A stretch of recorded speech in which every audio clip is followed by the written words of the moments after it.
महाराष्ट्र सरकार में मंत्री नवाब मलिक को कुर्ला की 3 एकड़ जमीन की खरीद की वजह से अदालत ने उन्हें 3 मार्च तक ईडी की हिरासत में भेज दिया है। मलिक पर यह आरोप है कि उन्होंने दाऊद इब्राहिम की बहन हसीना पारकर से जमीन खरीदी है। उन्होंने यह जमीन 55 लाख रुपए में खरीदी, जिसमें 5 लाख रुपए चेक से दिए गए थे और 50 लाख रुपए कैश। आरोप यह भी है कि मलिक की तरफ से भुगतान किए गए पैसों का इस्तेमाल टेरर फंडिंग के लिए किया गया है।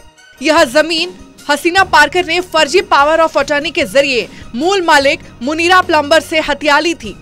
चलिए अब आपको बताते हैं इस पूरे प्रकरण में आखिर कौन कौन शामिल है। पहली किरदार है हसीना पारकर, जिनका साल 2014 में दिल का दौरा पड़ने से निधन हो गया था। हसीना अंडरवर्ल्ड डॉन दाऊद इब्राहिम की बहन थी, जो उसके सभी अवैध धंधों को मुंबई में संभालती थी। इनमें से एक धंधा दूसरे की संपत्तियों पर अंडरवर्ल्ड की धौंस दिखाकर कब्जा करना था। कुर्ला की जमीन पर भी फर्जी पावर ऑफ अटॉर्नी के जरिए हसीना पारकर ने कब्जा किया था, जिसे बाद में नवाब मलिक को 55 लाख रुपए में 300 करोड़ रुपए की जमीन बेच दी गई थी।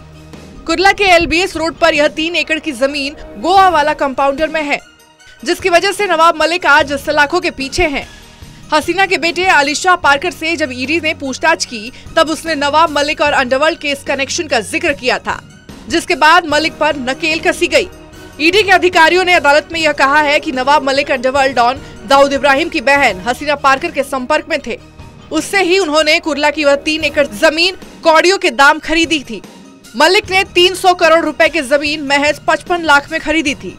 ईडी ने कहा कि इसमें से 50 लाख कैश दिए गए थे, जिनका इस्तेमाल टेरर फंडिंग के लिए किया गया था। ईडी के वकील ने अदालत में यह भी कहा कि नवाब मलिक यह जानते थे कि दाऊद इब्राहिम कौन है और उसकी बहन हसीना पारकर क्या करती है।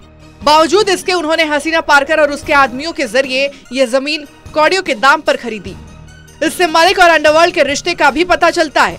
1993 बम धमाकों के मुख्य आरोपी दाऊद इब्राहिम के गैंग को संभालने वाली हसीना पारकर से ताल्लुक रखना भी उनके अंडरवर्ल्ड कनेक्शन को उजागर करता है। इस लैंड डील के जरिए नवाब मलिक ने मनी लॉन्ड्रिंग की है। उन्होंने 300 करोड़ की जमीन को महज 55 लाख में खरीदा। इस जमीन को बेचने वाले लोग अंडरवर्ल्ड के थे, जो मुंबई में हवाला रैकेट भी चलाते हैं। ईडी ने अदालत में कहा कि इस जमीन के जरिए मुंबई में नवाब मलिक में अंडरवर्ल्ड की जड़ों को और भी मजबूत करने का काम किया है। Special desk, total news.